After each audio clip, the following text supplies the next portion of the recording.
Hi, everyone. Thank you so much for joining us for another edition of Adam Interviews. I am so fortunate to be joined by the current guest, mainly because I can't believe she found the time to sit down with me, given all the hats she wears in our community. With that, please join me in welcoming Beatriz Lebron. Thank you so much. Thank you for having me, Adam. Thank you. Yeah, of course. Of course, we're going to talk about the school board work that you've done, but also because we are in Hispanic Heritage Month, I really wanted to talk about Father Tracy. And to do that, there's no better person because you are now currently running the Father Tracy Advocacy Center. So congratulations on that. Thank you. And it's an honor to run this center as well. I can only imagine. The services are many. I looked on the website. A lot of it, though, is tailored to helping those who are in the homeless community. If you could kind of talk about how the center helps. Yeah, so we at the Father Tracy Advocacy Center work very hard to uphold Father Tracy's both legacy and some three simple words that he sort of philosophy-wise lived by, which is love, dignity, and respect, especially for those who are coming from the streets and are directly most impacted at times from broken systems. And so we do that by offering what we consider low barrier services. So you don't need an ID and you don't really need anything. You can walk through the doors and then let us know what you need. But we offer breakfast every day at 10 o'clock. Lunch every day at 1 o'clock, and it is open access, so whoever is available. Sometimes if there's construction on Clinton Avenue, we have some of the construction workers will come in. We feed the community, and that entails anyone, whether they're homeless or not. And that was important for us to do that because in 14605, as you know, it's one of the second highest poverty impacted zip codes in the entire state of New York. And we are right there in the heart of Clinton. So that was important for us to do. We also do showers every day from 11 to 3. It's one of our most utilized features. But any individual who they may not even have access to water. The water is out and they're plumbing. It is an alternative place to come and take a shower. But we do focus on individuals who are living on the street and do not have access to fresh showers and bathrooms. We also have a public restroom. So we do have one bathroom that's open all day for anyone to come in and use. And they do. Again, another highly used feature. We pass out about 200 cups a day for coffee, and that again is to anyone in the community. Those are our basic services. We do provide with the showers, change of clothes, shoes, socks, and underwear and toiletries for everyone who comes in. So if you need a shower, just come in. We will hook you up with everything else that you need. And we provide case management. And really, I think our biggest strength is being able to navigate through crises for people and remove that crisis so that we can focus on what it's going to take to support them in long-term success. And this really does fall in line with everything that Father Tracy or Padre Tracy was. Father Lawrence Tracy, in doing my research for this interview, I guess I was captivated by his story because I knew the name, I knew he did good work. I think that former Mayor Lovely Warren said if anyone deserves to become a saint, it's Father Tracy. But I didn't fully realize that when he was born into an Irish-German family. Yes, he is. He is. We actually joke a lot about how Father Tracy was this Irish man who really embedded himself so deeply into the Hispanic community. And he spoke Spanish very fluently, too, that there are people who believed he was Puerto Rican. And so we just say he's an honorary Puerto Rican. We take him that way. There you go. Exactly. And, and apparently when he was training for priesthood, they had, I think, sent him away to Puerto Rico or a Latin American country. And he came back 6 weeks later, and there were 100 people from his parish waiting for him. And, you know, had to hear him speak, like, how's he? And I think he said, like, El sabor lo dice todo.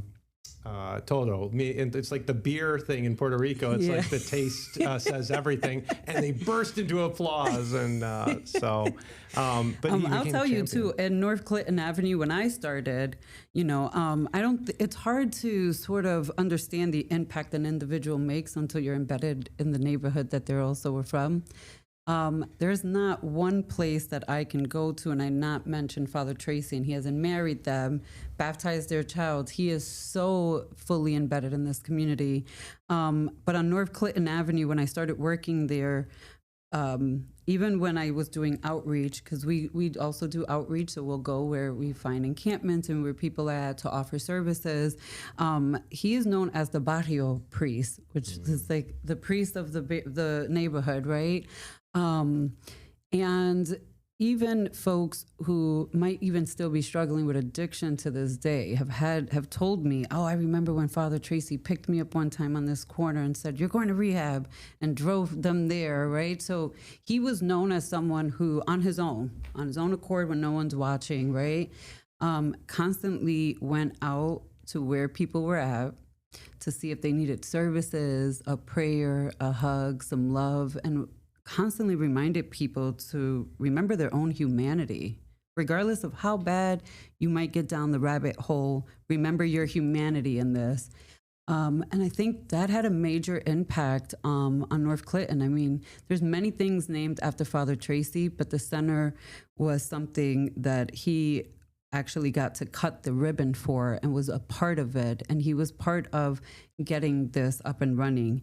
And, you know, before he passed, he very adamantly had a vision of the previous ED running it. And that, you know, there was many reasons for that. And he wrote a note, but the vision remained the same: treat people with love, honor, dignity, respect, and give them the support and the services that they need, regardless of anything else. Regardless of how they look when they're walking in through the door, how they might smell when they're walking in through the door, that person is as deserving of the same dignity and respect as myself, as you.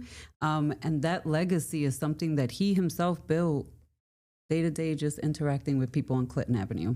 He lived that. He lived that life, and he lived around the corner too. Yeah, no, and I think there was one story where at one point he didn't live in any accommodations provided by the diocese, and he lived in an apartment, and people so loved him, they provided the furniture, they fed him. Yeah, he lived right around the corner. And he did his mission work almost from his apartment. Yes. And even, you know, again, there is not one person that is Hispanic that I have met that has not have some tentacle connection to Father Tracy. Again, he married their parents, baptized them. And yeah, he lived this, and, you know, his loss was really big, and it was big to the St. Michael's church community. And I will tell you, we are very fortunate that even though the church and I are two separate entities, there's lots of partnership and collaboration and support to one another, and including Father Bob, who serves on my board. So Father Bob served with Father Tracy, and he is still alive and serving. He's almost 80, and we love Father Bob as well. But I think it's really cool that we get to have someone who knew Father Tracy for decades on end, ensuring us that the work that we're doing is meaningful, and that Father Tracy would be proud of the work that we're doing out of the center. Like so many people who push for resources and perspective when it comes to this population, he ruffled some feathers along the way, because he said it's not just about giving bread, it's also about pushing for change. And so he helped establish the Ibero-American Action League, and yes, he pushed city council members and things like that. So he was very active too. Yeah, and you know, I feel very fortunate that my background is also in advocacy, right? So yes, it is beyond more than just serving. I serve that hat and role too of looking at a system, and sometimes I can tell where a system may have failed someone, and go back to you know, whether it's the state or the county, to say, hey, this issue really was on you, and these are the consequences that this person is facing. You know, I always tell people the individuals that we serve are often just in a survival state of mind, and they're just trying to survive day to day.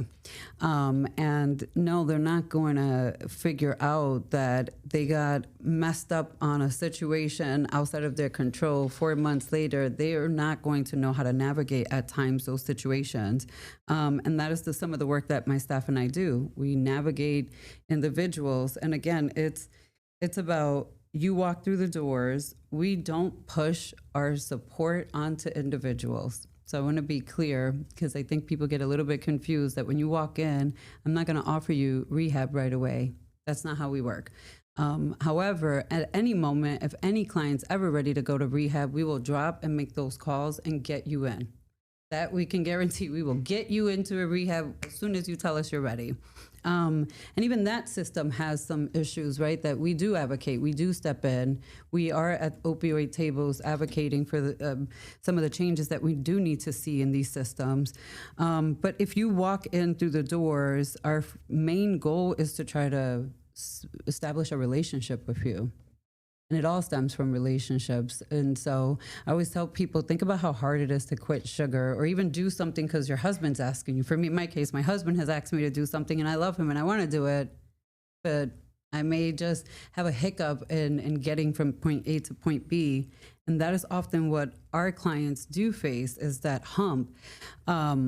But because of the relationship, I'm gonna make sure I get it done because it's for my husband or it's for my child. And this is how this sort of works with individuals. And oftentimes they have lost themselves, their relationships with their families. They've burned bridges and they feel isolated, alone. They have nowhere else to go. They have us. The backstop. And there was one line on the website that struck me because I had never heard of it before, but the second you read, it's one of those lines, the second you read it, you're like, that makes sense, where you said there are those who suffer from a lack of health literacy. Yes. And I said, that's probably, they weren't taught because they came from a broken family or they just didn't have, and so, here we are, we almost assume certain things that then you have to teach them later on in life as they're suffering. Yes.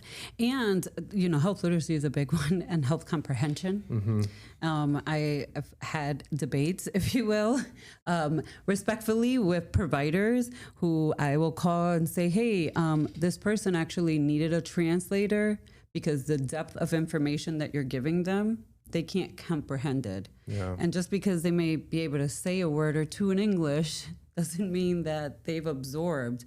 And so, we see consequences of that. You walk out, you just got diagnosed with diabetes, you're being told you have to take insulin every day. You may not understand what the consequences of not taking insulin means. You may not have the means to refrigerate that insulin. You may not have the means to get to a supermarket. I mean, we see all kinds of things. And I'll tell you, some of it can be very unbelievable, but this is the reality. I one time had to change. I have a homeless man who is in a colonoscopy bag. And it is extremely difficult to attend to a colonoscopy bag on the streets. You have no storage. The bags get really full very quickly. And I didn't even know this, but an individual cannot just have a bag. And that has happened, unfortunately. And I have taken this particular individual even into the library bathroom to makeshift a bag for him. And these are the circumstances and the situations that we're dealing with and that we face. And it's hard to describe all the things that my team and I do because we just get things done. It's part of the loving on people, right? It's like, I don't want this gentleman to have to walk around without a colonoscopy bag because that brings its own level of consequences. But how do we get him the level of support and care that he needs? And then there are individuals who are, people are afraid of in the street because you see them and they might be talking to themselves or cursing at themselves. And that's someone who's fallen through the cracks for mental health and services. We want to love on them too. How do you stay safe in those situations? Because they may not be in full control of their reactions to the presence of someone from your staff. Yeah, I think, and that's an excellent question because it's come up, right? Do we have an established relationship with this individual? Because I think if you don't have a relationship with someone, it's really hard to ask them for anything because who are you? You have no relationship, there's no ties.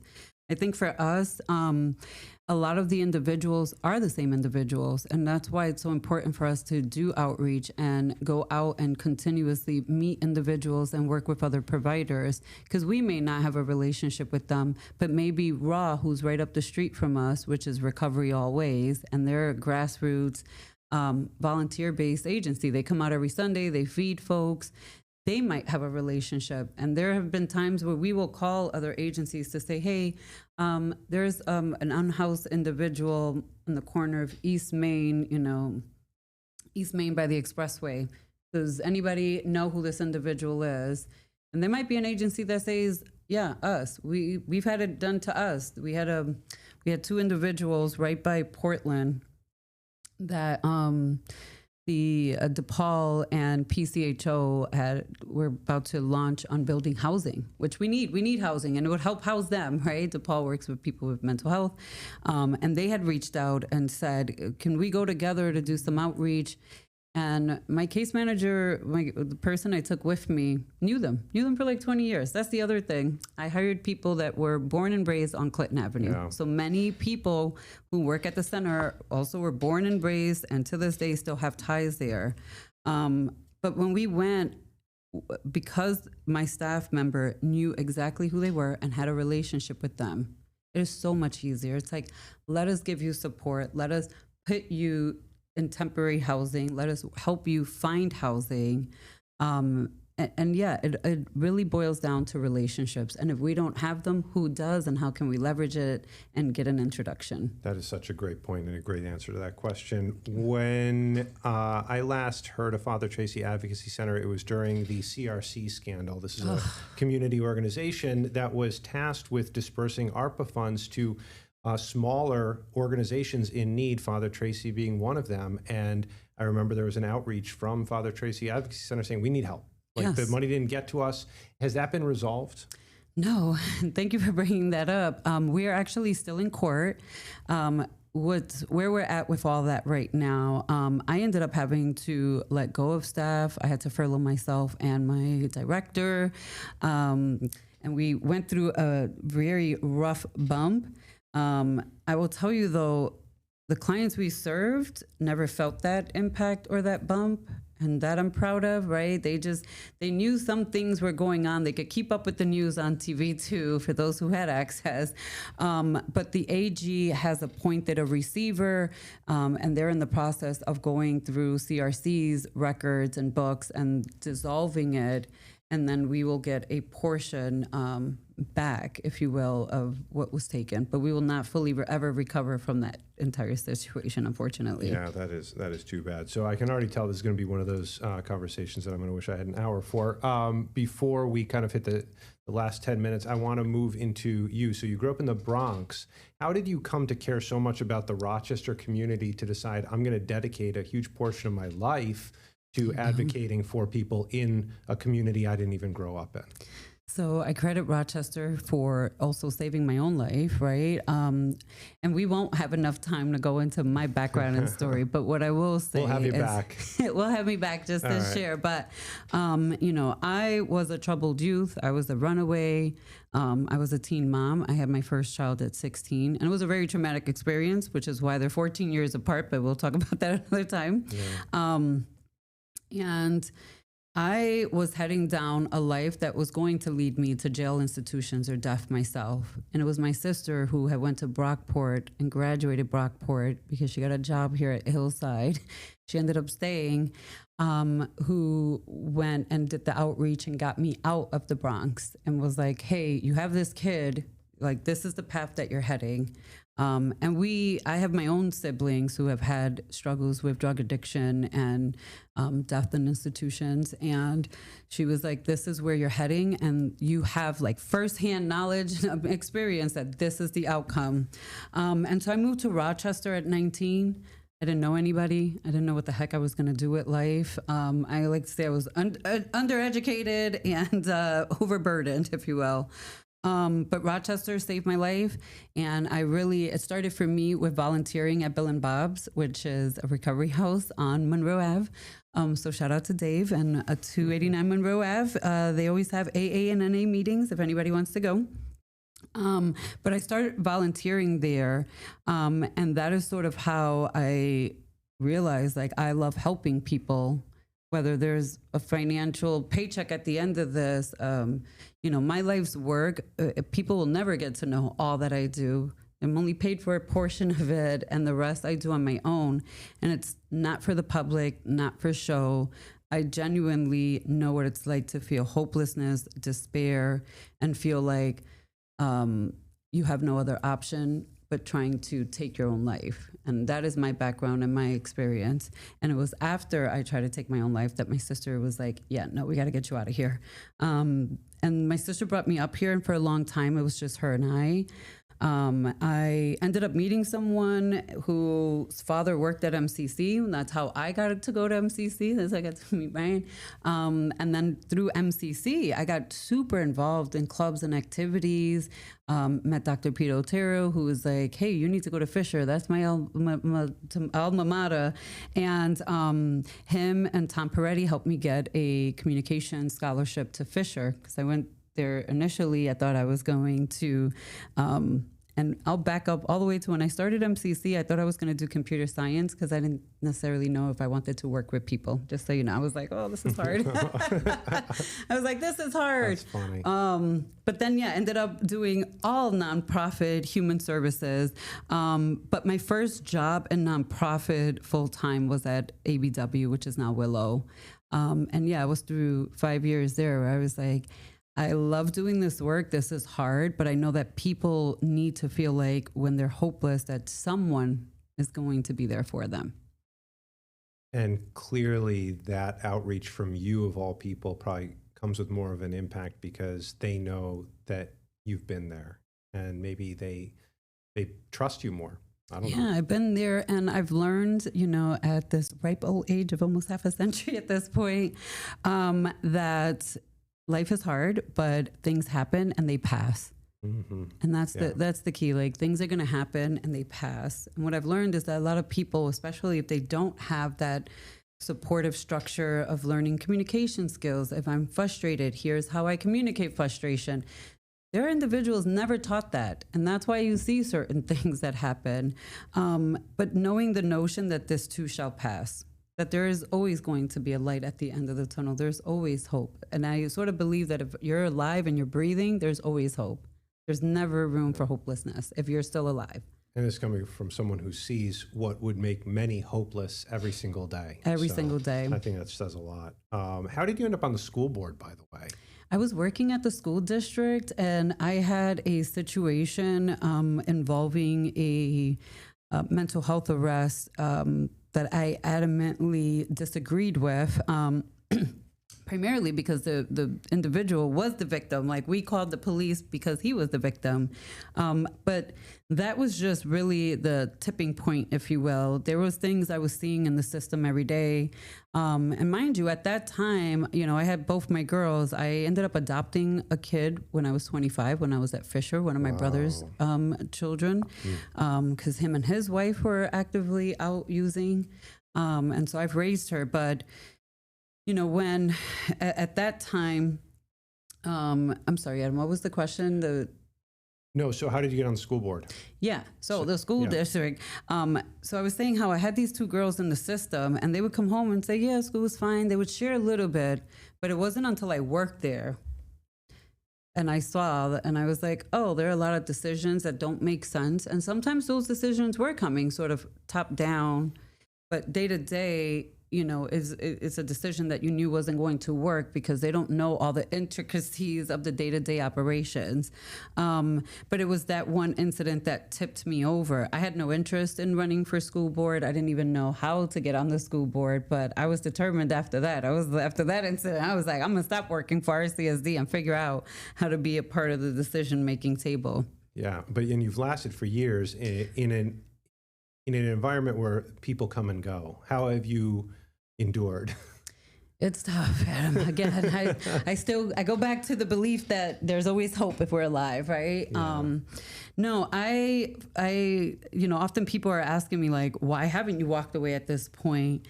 I still have actual children in the system. Like, my daughter just turned, you know, she just started 9th grade at SOTA. I have 2 grandchildren now, and I transport my grandchildren to school to and from every day. So I'm actively involved in their lives too. And I have 2 more that may be coming into the system next, right?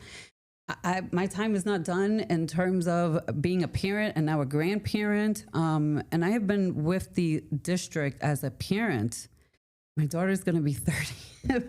My daughter's going to be 30 years old since she was 5. So I've been here for a very long time. So I've seen even my fair share of superintendents, even beyond the ones of me serving. I get the frustration that parents have, especially around transportation. And And not to pick on transportation, there are other frustrating things that parents talk about and experience. Perhaps their child's not feeling safe. I've been there when my child was going to school and not feeling safe. And I was that parent that also didn't know beyond the principal, who do I talk to? Because I was not well versed on how the systems work. Yeah. Do you have any free time to do anything? I mean, you just seem like you're go. I'm always working. I mean, do you watch shows? Does any? I will tell you, my husband and I were just having this debate because he's like, "You don't even watch TV." I'm like, "I do watch TV. I just don't want to. I don't watch a lot of TV." Okay, maybe so I don't live a normal life that most people live.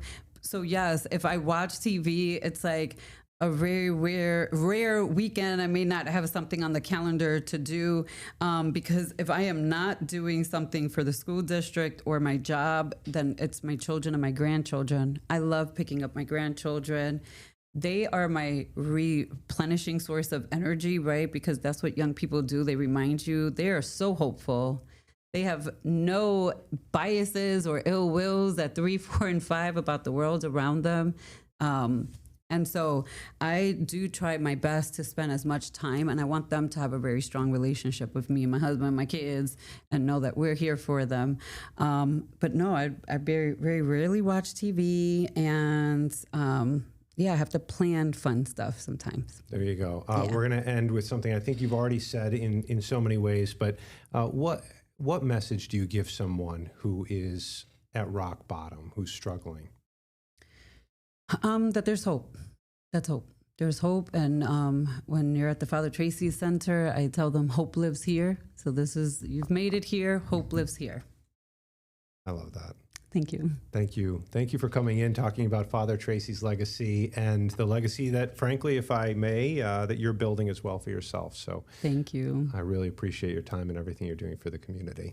Thank you, Adam. Of course. So that was Beatriz Lebron. She is running the Father Tracy Advocacy Center while doing a million other things, including being a school board commissioner and being very active in that role as well.